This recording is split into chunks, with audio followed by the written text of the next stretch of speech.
All right, today we're pulling back the curtain on one of the Origin system's most feared operatives. He's a master of stealth, a specialist in, well, let's just say political negotiation. This is our deep dive on the Warframe we call Ash. You know, these three words, they absolutely nail his whole deal. Ash isn't some frontline brawler, not at all. He's a phantom, a living weapon whose presence is felt long before he's ever actually seen. He's the blade in the dark. And get this, that's not just some cool nickname we made up. That description comes straight from his codex. It tells you Ash wasn't just an assassin, he was the blueprint, the gold standard for an entire Orokin institution. So where did a legend like that even begin? Well, to really understand Ash, you have to go back, way back to the Orokin era, into a pretty brutal story about loyalty, betrayal, and an impossible choice that forged a lone warrior from the bonds of brotherhood. This quote just sets the stage perfectly, doesn't it? It speaks to a level of skill that's almost supernatural, a skill that was honed in a place where any mistake, any failure, meant death. So the Scoria, think of it as the Orokin's go-to for silent political takedowns. And inside this deadly school, you had two brothers, Dom and Pilio, who were absolute rising stars. Dom was the prodigy, just naturally gifted. Pilio, on the other hand, maybe wasn't as naturally talented, but he was fiercely loyal and incredibly determined. And then, the unthinkable happens. Dom, the gifted one, gets captured by his target. The Scoria sees this as the ultimate failure, so they turn to Pilio with a horrifying command. Their doctrine was absolute. You eliminate the liability. They ordered Pilio to kill his own brother to prove his undying loyalty to the school. And this is the moment everything changes. Pilio refused. He fought his way through the very masters who trained him, betrayed the only life he ever knew, and he rescued his brother. This single act of defiance, choosing family over everything else, that is the moment that creates the lone operative, the master assassin we know today as Ash. So that act of defiance is what forged the legend. Now let's see how that legend actually translates to the battlefield. We're going to break down the lethal toolkit that makes Ash such an effective killer. So first up, let's talk about his passive. It's simple, but it's deadly. Anytime Ash causes a bleed effect, what we call a slash proc, it's just flat out better than anyone else's. It deals more damage, and it lasts longer. This makes him an absolute master of damage over time, letting his enemies just fade away in the shadows.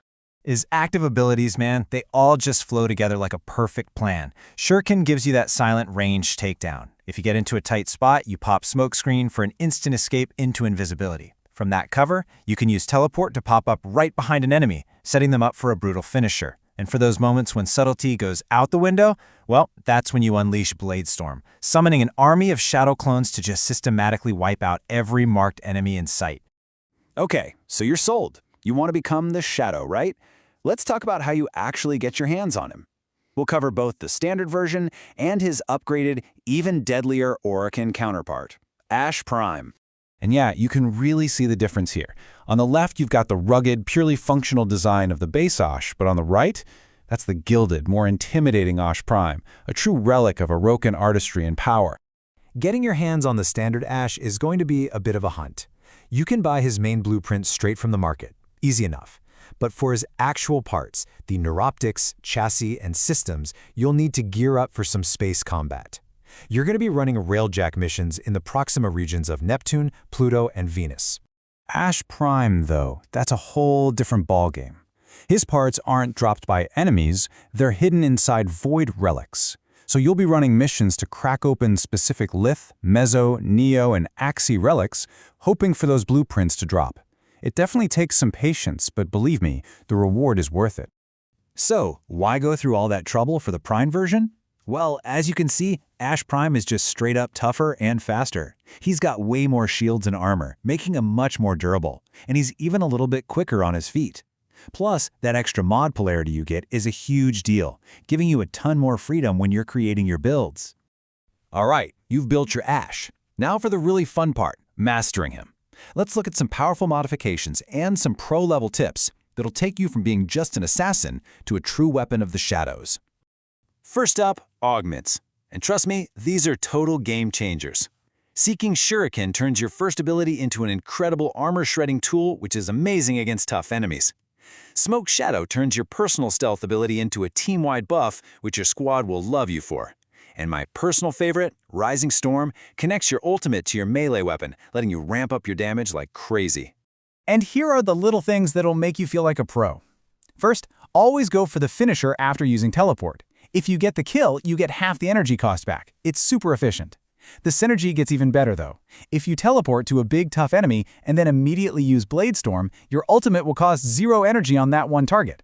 And don't forget, your smoke screen isn't just for turning invisible. That initial blast staggers enemies, leaving them wide open for an easy finisher. So, that's Ash. From his tragic beginnings to his absolutely lethal toolkit, he is the ultimate assassin. The only question left is, now that you know his secrets and you understand his power, what are you going to do with it?